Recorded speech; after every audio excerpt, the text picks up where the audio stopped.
Hello my dear listener, कैसे हैं आप सब। उम्मीद करते हैं कि आप सब बिल्कुल ठीक होंगे। तो चलिए अपनी कहानी दो जी इस एग्जाम की शुरुआत करते हैं। अब आगे अभय ने अनाया को अपने करीब बढ़ते हुए कहा, कभी कभी एक पल की मोहब्बत जन्मों की मोहब्बत पर भारी पड़ जाती है।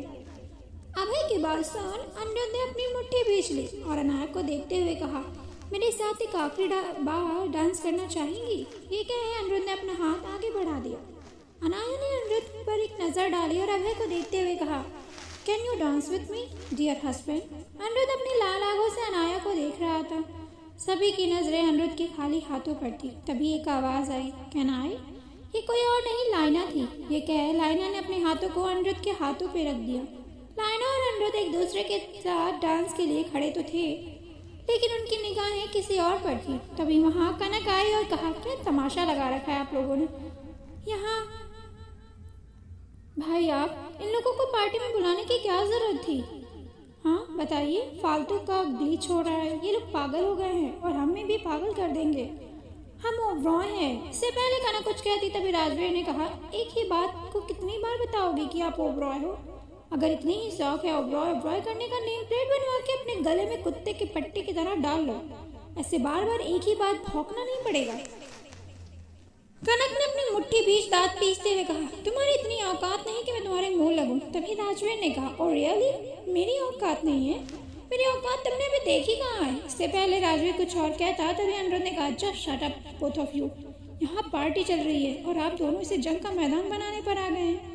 अभय और अनाया एक दूसरे को पकड़े हुए खड़े थे। तभी एक सॉन्ग प्ले हुआ, तेरे करीब आ रहा हूँ, तुझसे मैं दूर जा रहा हूँ, ये बेवजह तो नहीं है तू जो मिला। सब एक दूसरे के साथ स्लो मोशन में कपल डांस कर रहे थे, लेकिन ये सॉन्ग की लिरिक्स अगर किसी पर सूट कर रही थी तो वो थी अनाया और अभय। अभय का हाल दिल कुछ ऐसा ही था। इस वक्त अनाया का उसका प्यार उसका सुकून बन चुका था। धीरे धीरे से तेरा हुआ, हौले हौले से तेरा हुआ, रफ्ता रफ्ता तेरा हुआ, तेरे बिन मैं हूँ बेनिशान। अनाया अपना सिर अचानक से अभय के शोल्डर पर रख दिया। अनाया के अचानक से इस तरह डाउन होते देख अभय ने कहा, अनाया क्या हुआ। अनाया अपनी बोझिल आंखों से अपनी पलकें उठा अभय को देखने लगी। अभय समझ गया अनाया अब खड़ी नहीं हो पाएगी। उसने एक झटके में अनाया को अपनी बाहों में उठा लिया और कहा, हमें चलना चाहिए। अनाया ने ना में अपना सिर हिला दिया और कहा, नहीं। दोनों एक दूसरे को इतने करीब देख कुछ लोगों के दिल पर खंजर चल रहे थे। अभय ने अनाया को देखते हुए कहा, प्लीज चलते हैं ना, मैं आपको ऐसे नहीं देख पाऊंगा, मुझे बहुत तकलीफ हो रही है। ये बोलते वक्त अभय की आंखें आंसुओं से भर गई थी। उसका दिल तड़प रहा था। अनाया ने अभय की आंखों में देखते हुए अपने हाथ हार बना उसके गले में डाल रखा था। उसे और मजबूती से कसते हुए कहा, मिस्टर हस्बैंड मैं बिल्कुल ठीक हूँ, इतनी आसानी से आपका पीछा नहीं छोड़ूंगी। अभी हमें मिशन भी तो कंप्लीट करना है। तभी दिया जो कब से ये सब देख रही थी वो गुस्से में आगे आई और अनाया को अभय की बाहों से नीचे उतारते हुए एक जोरदार थप्पड़ उसके गालों पे जड़ दिया। उस थप्पड़ की आवाज से उस पूरे पार्टी में खामोशी छा गई। अभय ने अपने दांतों को पीसते हुए कहा, तुम्हारा दिमाग खराब है। इससे पहले वो और कुछ कहता अनाया ने उसका हाथ पकड़ लिया और उसे पीछे कर लिया। ये देख दिया को और गुस्सा आया। दिया ने गुस्से में कहा, मजा आ रहा है ना तुम्हें। एनी, पहले तुमने अनिरुद्ध को कंट्रोल किया और अब मेरे भाई को कंट्रोल कर रही हो। लड़के तुम्हारे लिए खिलौना है ना। पहले अनिरुद्ध के जज्बातों से उसके प्यार से खेला, हमें धोखा दिया और अब मेरे भाई को ना जाने किस जाल में फंसा लिया है। तुम तो कहती थी कि ये तुम्हारे टाइप के नहीं है, तो फिर आज इनसे इतना चिपक क्यों रही हो। मेरे भाई से खेलना बंद करो एनी। अनिरुद्ध ने सच ही कहा था, तुम किसी एक की तोड़ नहीं हो सकती।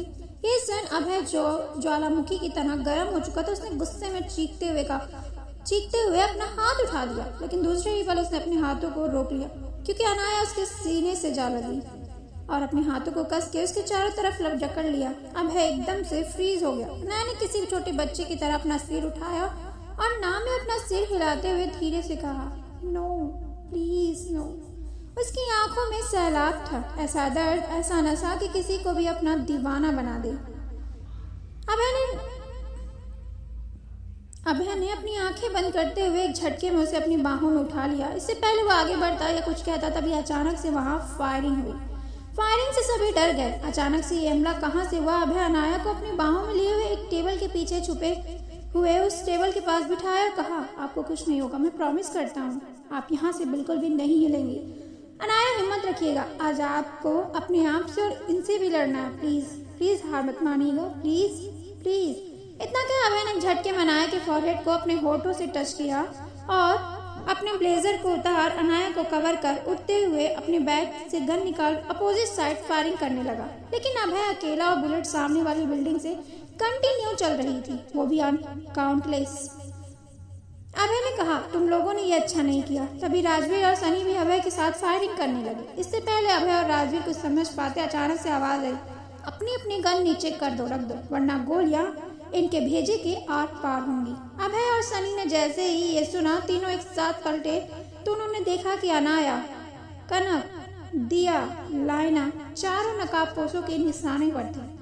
नकाबपोश ने कहा, अपने अपने हथियार नीचे रख दो, वरना इनकी खोपड़ी उड़ जाएगी। अभय और सनी और राजवीर ने एक एक कर अपने अपने हथियार नकाबपोश के सामने फेंक दिए। एक नकाबपोश ने उनके हथियारों को जब्त कर लिया। अभय ने जैसे अपनी नजरें उठाई, अनाया की बोझिल आंखें अभय को देख रही थी। उसकी आंखें ऐसी थी जैसे उसे कोई फर्क ही नहीं पड़ रहा हो। उसके फेस पर एक सेटिस्फैक्शन वाली स्माइल थी। ऐसा लग रहा था जैसे उसने आज मौत को गले लगाने का सोच लिया हो। अनाया को इस तरह की बेपरवाही ने अभय के दिल की छलनी कर दी। तभी अभय और अनिरुद्ध चीखते हुए कहा, छोड़ो उन्हें, वरना जान से मार दूंगा। ये कहे वो जैसे ही आगे बढ़ने को हुए, तभी कांच की बोतल उनके सिर पर रखी और उनका सिर से तर खून निकलने लगा। ये देख दिया और कनक एक साथ चीख पड़ी, अमय भाई। लेकिन कोई था जो एक दूसरे को बस खामोशी से देख रहे थे, और वो थे अनाया और अभय, एक दूसरे की आंखों में जैसे सवाल कर रहे हैं। तभी अनाया ने स्माइल करते हुए अपनी आंखों से कुछ इशारा किया। इशारा करते ही अनाया ने अपने पैरों को अपने साइड में खड़े आदमी को पर तेजी से किक किया, जिससे उसकी गन छूट नीचे गिर गई। अनाया ने झट से उसकी गन को उठाते हुए उस आदमी पर पॉइंट करते हुए कहा, छोड़ो उन्हें, वरना मैं मार दूंगी। उन आदमी ने हंसते हुए कहा, मार दो, हम भी मार देंगे। इन्हें दूसरे आदमी का इतना कहना था कि अनाया ने गुस्से में उसे देखते हुए शूट कर दिया और वो आदमी वहीं मर गया। दूसरा आदमी जैसे ट्रिगर दबाने को हुआ, अनाया ने आगे बढ़े एक झटके में दिया का हाथ पकड़ उसे खींच सीधे अभय की तरफ किया और दूसरे हाथ से पंच बना अपने पीछे खड़े आदमी को मारने वाली थी कि अचानक से फायरिंग हुई और सबकी चीख निकल गई।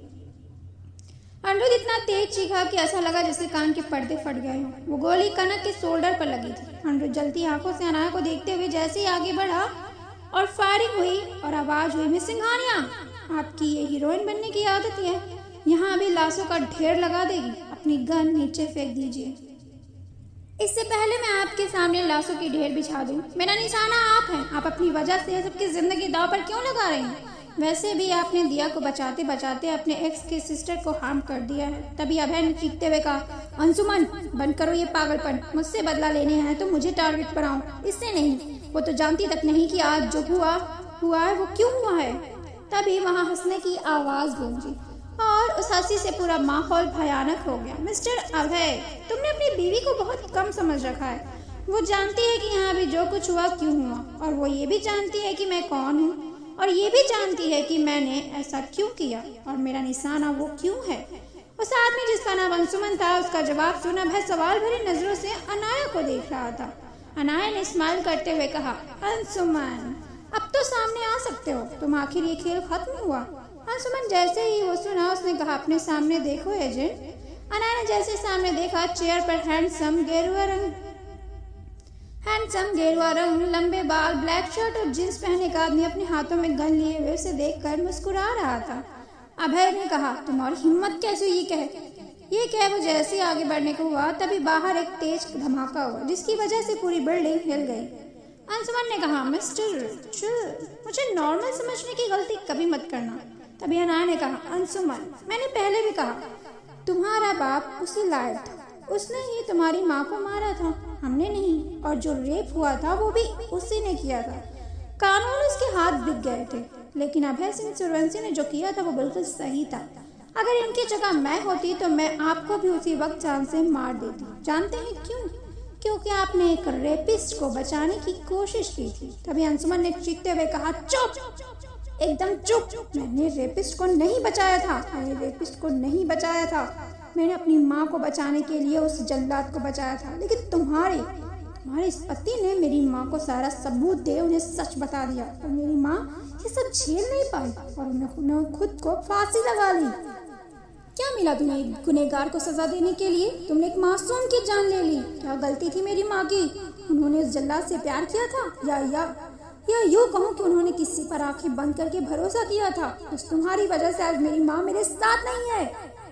पता है, मैं अभय की कमजोरी ढूंढ रहा था, फिर मुझे मिली तुम, वही लड़की जो इस केस में हेड थी, जिसने सारे सबूत इकट्ठा किए थे। वही अभय की सबसे बड़ी कमजोरी, उसका प्यार, उसकी बीवी। पता है, जब कोई अपने सामने अपनी जान लेता है तो कैसा लगता है? नहीं पता ना?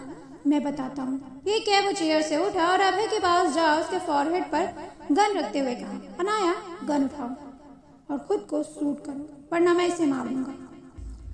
अगर इसकी सांसें चाहती हो तो खुद को शूट करो अभी।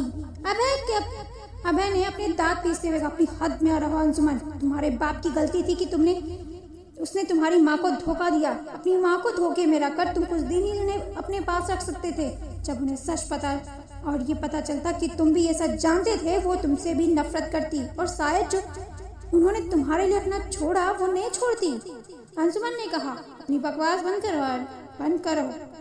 हे अनाया, शूट करो खुद को, वरना मैं इसे मार दूंगा। सब खड़े तमाशा देख रहे थे। अभी अभय ने गन को पकड़ उसे सीने पे रखते हुए कहा, शूट में। तुमने गलत इंसान को चुन लिया। अनाया कभी ऐसा नहीं करेगी, क्योंकि मैं और वो इतने करीब नहीं है, समझे तुम? तो मार दो मुझे, क्योंकि अगर तुम्हें सुकून मिलता है तो यही कम से कम ये कुत्ते बिल्ली का खेल तो खत्म होगा। अंशुमन ने टिगर पर अपने हाथ रखते हुए कहा, ठीक है, तुम्हारी आखिरी ख्वाहिश पूरी कर देते हैं। तभी अनाया ने कहा, रुक जाओ, मैं खुद को शूट कर रही हूँ, तुम्हें ये करने की जरूरत नहीं है। इतना कहा अनाया ने गन को अपने सिर पर रखते हुए कहा, अभय, आप ऐसा सोच भी कैसे सकते हैं कि मैं आपको नहीं बचाऊंगी? याद है आपको हमारी पहली मुलाकात, मैंने अपने आप को खतरे में डाल के आपको बचाया था, तो आपने सोच भी कैसे लिया कि मैं आपको ऐसे छोड़ दूंगी?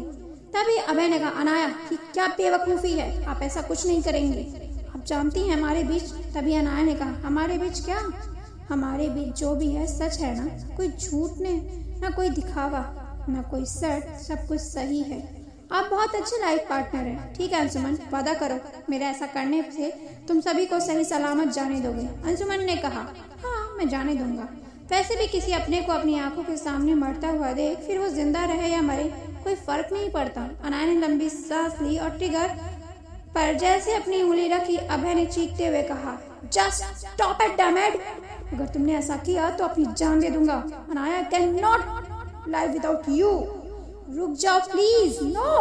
अनाया ने अपनी आंखें बंद कर ली। उसकी आंखों से आंसू टप कर उसके गालों पे गिरा। ये देख अभय जैसे ही बौखला गया। अभय ने कहा, मैं नहीं जी सकता तुम्हारे बिना। हम दोनों में अगर कोई आज मौत से मिलेगा तो वो हूँ मैं। इतना कह अभय ने जबरदस्ती अंशुमन के हाथों से ट्रिगर दबा दी। गोली चलते ही सबने अपने कानों पर अपने हाथ रख लिए। अनाया की सांसें रुक गई। अभय की आंखों से आंसू टप से फ्लोर पर गिरा। एक पल में सब फ्रीज हो गए। अनाया की चीख निकल गई, अभय अपनी बोझिल आंखों से अनाया को देखते हुए कहा, गुड बाय वाइफ, और एक स्माइल पास कर नीचे गिर गया। सबके होश उड़ चुके थे। अनाया ने गन को छोड़ भागते हुए अभय के पास आई और उसके सिर को अपनी गोद में रखते हुए कहा, नो नो नो, अभय आप ऐसा नहीं कर सकते, आप मुझे अकेला छोड़ के नहीं जा सकते, ये आपने बिल्कुल अच्छा नहीं किया, अभय प्लीज नो। लेकिन अभय ने अपनी आंखें बंद कर ली। अंशुमन ने हाथ कांप रहे थे, उसके हाथ से गन छूट नीचे गिर गई। अंशुमन ने लंबी सांस ली और कहा, कॉल द एम्बुलेंस। अनाया गुस्से में उठी और अंशुमन का कॉलर पकड़ते हुए कहा, कॉल द एम्बुलेंस? मारने की बात कह रहे हो, कॉल द एम्बुलेंस? हाँ मिला अंशुमन, बोलो। तुम उसे एहसास दिलाना चाहते थे कि किसी अपने को खोने का दर्द तो देखो। वो उस दर्द को बर्दाश्त नहीं कर पाता। उसने मुझे बचाने के लिए अपनी जान दांव पे लगा दी।